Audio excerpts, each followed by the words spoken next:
Hey guys, how's it going? So, I was going to make a long form video for Mortal Kombat 1, but I had some logistical issues that I couldn't work out by the end of the week, and I didn't have a backup video, and I apologize for that. But, instead of the long form video, I figured that I might do something like this, something off the cuff, as the title says. Let's just get right into it. So, I feel very mixed about this game. Mostly negative, or more leaning into negative than I am positive. But let's get into the positives about it. So the game looks great. The game looks phenomenal. The facial animations look amazing. The animations look great. The lighting, the environments, everything about it looks fantastic. Wonderful. In fact, it's the best MK has ever looked. And I don't just mean visually either. Visual fidelity, I mean as far as aesthetic goes as well. It is a beautiful, beautiful game. And the artists over at NetherRealms should be very proud of themselves. Or NetherRealm, rather. Should be very proud of themselves for this. It feels good to play. This game feels really good to play. It doesn't feel weird. Well, nah, I say that. The online is, it feels like a NetherRealm Studio game. If you played any of their other fighters in the past, this isn't going to be really any different as far as just how the core feeling of the game is. I'd rather not get too much into the details on that, as I'm not 100% knowledgeable on the relations between the feeling of the game and the animations. It definitely doesn't feel like Street Fighter. This game does not feel like Street Fighter. This game does not feel like Guilty Gear. It is a demon of its own. It's also sporting a new game mode called Invasion Mode. And it's just where you get on these tiles and you explore and you can unlock stuff. You fight a different amount of opponents. But the thing is that it is extremely long. It is way too long. It's like 5 or 6 hours. And you might think, oh yeah, you're getting more bang for your buck. But really, it's just extremely tedious and unfun. It's not very engaging at all. It's not hard. There's not really any challenge to it, and by the end of it, you're just destroying everything. You're just absolutely annihilating everything by the end of it. And with that, I actually really like the story mode. I think the story mode is probably the best story mode, which is I don't know if that's really saying much, as NRS has never been consistent with how they tell their stories. They leave you hanging with something, but then they take it away in the next game. Like for those that are familiar with MK11, they built up to Evil Raiden and the Revenants being a big issue, and that all was for nothing, because in MK11, spoiler alert, Raiden dies in the beginning. Evil Raiden dies, quote unquote dies. And I say put it in quotes because there's this whole technicality behind it, but it doesn't matter. And the Revenants weren't anything just lackeys. They were just lackeys to Kronika. And Kronika was the big bad villain of the game. Again, they can never stay consistent. They never do. They probably never will. But as an isolated story, I liked it. It was silly. It was goofy. It was fun. Another thing that NRS should be very proud of. I just wish they would stay consistent with what they gave to us in the stories. Give us some cohesion. The game also has some decent customizations. It's not like it was in MK11, but it doesn't really need to be. In fact, that was kind of like the positives that I felt about this, is that every character still looks like their characters, And I guess in a way it still did in MK11, but man, there were some customization options that were super weird. Like small things like Scarlet's oh man, were they daggers? Oh man, I haven't touched MK11 in a while. But like her daggers, you don't even see them in the game, or her vials, I think that's what it was. But you don't even get to really see those in the game, but you can customize them. Why? Same thing with Scorpion Spear. Why have the ability to customize those whenever you never see them in the game? And you see them like in the end screen and stuff, but it feels so inconsequential. And the grinding in MK11 was horrendously bad, which is gone. You don't have to do any of the tower crap. Thank God. It's, again, like that was the worst part about MK11, in my opinion. And the AI fighting, all that crap, it was terrible. But all that's gone here. I actually really like the approach that they did with customization. It's very simple, and I have no qualms with that at all. Mortal Kombat 1 has a really interesting training mode, and I think it's really cool. It's extremely in-depth, incredibly in-depth. It's super awesome. Now, some have told me that the training mode isn't accurate. Like, there are some things that are just not correct, and I'm not sure. I'm not particularly 100% on that, but from what I've seen from playing it, I think it's quite good. You know, it teaches you like the fundamentals of the game and fighting games in general, for the most part. Mortal Kombat 1 has a lot of characters, and they're all really interesting. Like, there's no bad characters in Mortal Kombat 1. Like, there's less than the best, but there's no bad characters. Every character is very viable in one way or the other, and you can make them even better, or even just viable themselves from the cameos, which the cameo system is super cool. I actually hate tag fighting games. I've never been a fan of them, and I've never liked them because I don't want to have to learn like multiple characters. I just want to pick up the game. I want to play. I want to learn who I want to learn. But that's just preference. That's just how I feel about it. So I wasn't very confident in the cameo system, but I'm glad I was proven wrong, because the cameo system in this game is awesome. It's super cool. I really love all the additional characters that we get that weren't added to the base roster, and a lot of people are still going to be very upset that, hey, they didn't get added to the base roster, so that sucks. And I get it, but, you know, at least they're in the game. At least they're playable. That's what matters. You know, there's no other way we were going to get Motaro, but here we are. And I think that's sick. My favorite boss character. Now, let's get into the negatives. And there is a lot of negatives. A lot of negatives, I'm sure, that I did not add to this list that are very present in this game. So, Mortal Kombat 1 went through a pretty big revision recently, like within the past week, from one of the major tournaments that NRS was waiting for the big tournament to finish before they patched the game, which is fine. I just wish that we would have gotten some word about that, because I don't want to play a game where the developers aren't communicative with their audience. It's extremely annoying. It's hard for me to trust that the game will be fixed and won't just be abandoned. I would much rather they be responsive and just say, hey, we're looking into it, instead of just being just 100% silent, or even just straight up saying like, hey, we're gonna make some changes after the tournament or something. I don't know how that works. I don't know why they didn't do it. I really wish other companies, I mean, even Bungie is more communicative to their audience than NRS is.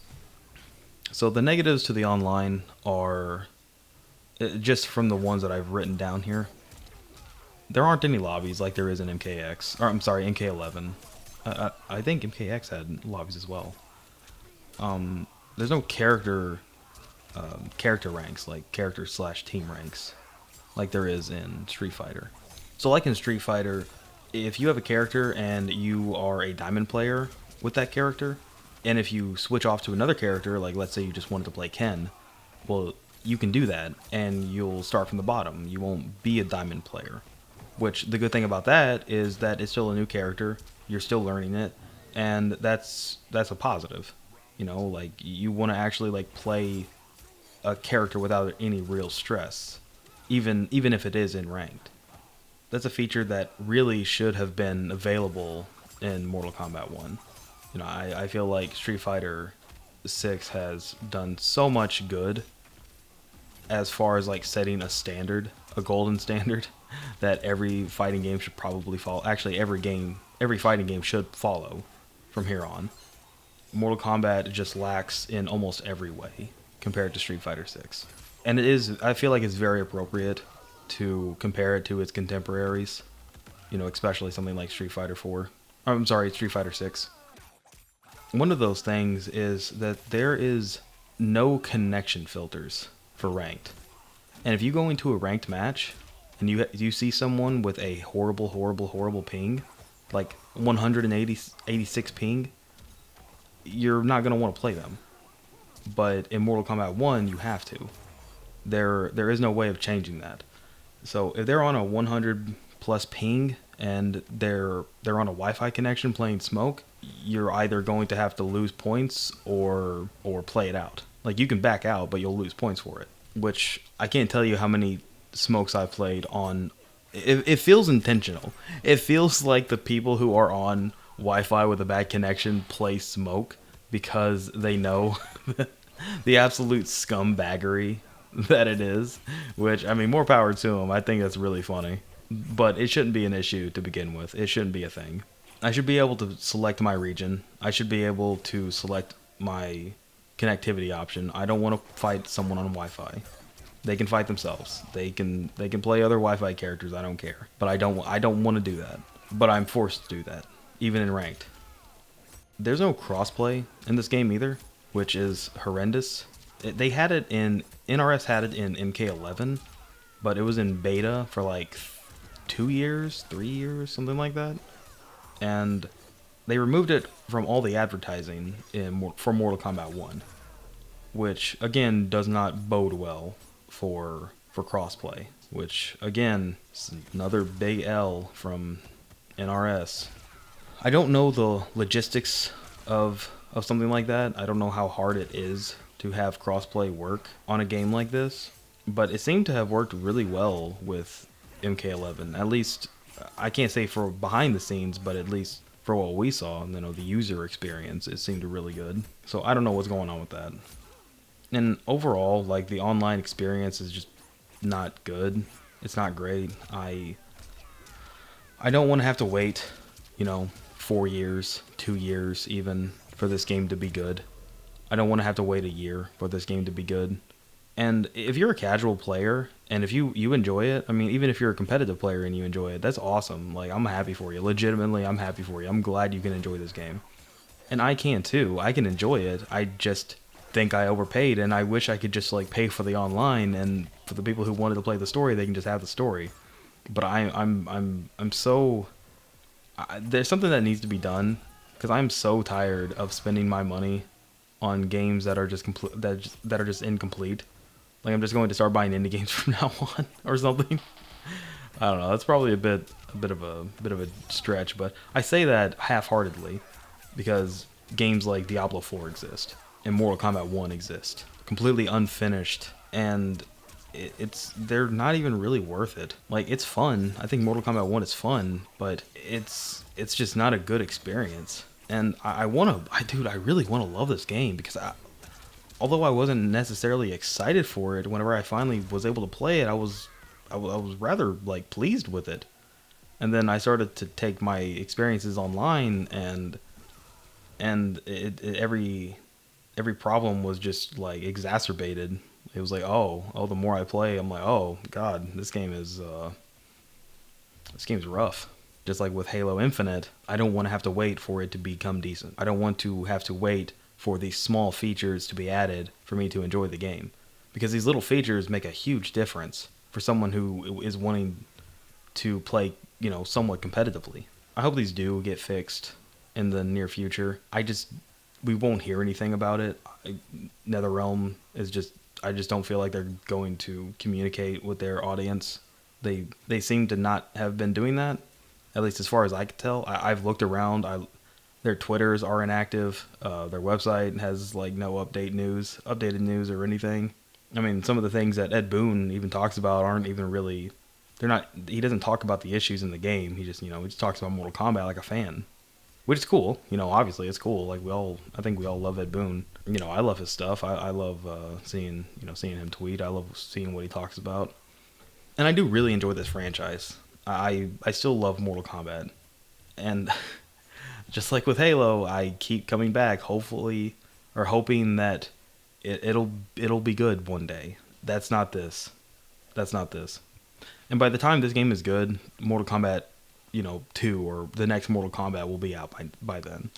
Which I don't want to have to wait 4 years for this game to be complete before the sequel's out. Months before the sequel's out. And I feel like that's what's going to happen. I hope not. I hope I'm wrong. I want this game to be great. I want this game to be good. I want NRS to succeed. I don't wish anything negative for anyone who enjoys this. And I don't really feel like my grievances are I don't feel my grievances are like lost on anyone. I think everyone understands like this is the state of the game. But it's so frustrating because it shouldn't be. And I think we all know it shouldn't be. There's really nothing to really say. There's nothing that I can add that hasn't already been said. But I feel like I should be, I should add to the voices of concerned customers. I'm not even mad. I'm just disappointed. Again, and don't go attacking NRS or, Warner Brothers or anything. Just speak your grievances, and, I know that saying, hey, don't buy the next game or don't buy the game. If you're interested in buying this game, you're going to buy the game. This whole vote with your wallet thing, I just don't think it is going to work on the vast majority of people, because they're going to buy what they want, regardless of what anyone says, and that is a-okay. That is 100% fine. But just know that this game is not in a good state. It is playable, but I would only recommend doing it if you're, just a cat. I wouldn't even recommend buying this game at the price it is. I do not recommend that. In fact, I would wait like 2 years before this game's like $20 on sale on Steam. That is where I draw this line with Mortal Kombat 1. Do not buy this game unless you're passionate about Mortal Kombat, or unless you're passionate about playing online and being competitive. But there's much better games to be competitive in than Mortal Kombat 1. And I hope you guys enjoyed. These aren't the kind of videos I really want to be making often, especially on games that I want to like. And if you enjoyed, leave a comment. Let me know what you think. I'm curious, genuinely curious about what you guys think. And if I got anything wrong, please let me know. If you made it this far, I appreciate it. Please consider giving me a like and a subscribe if you like this kind of video, or like any of my other videos you can see in the top right. If you haven't seen one of them, you can check it out here. Have a good one. Be safe.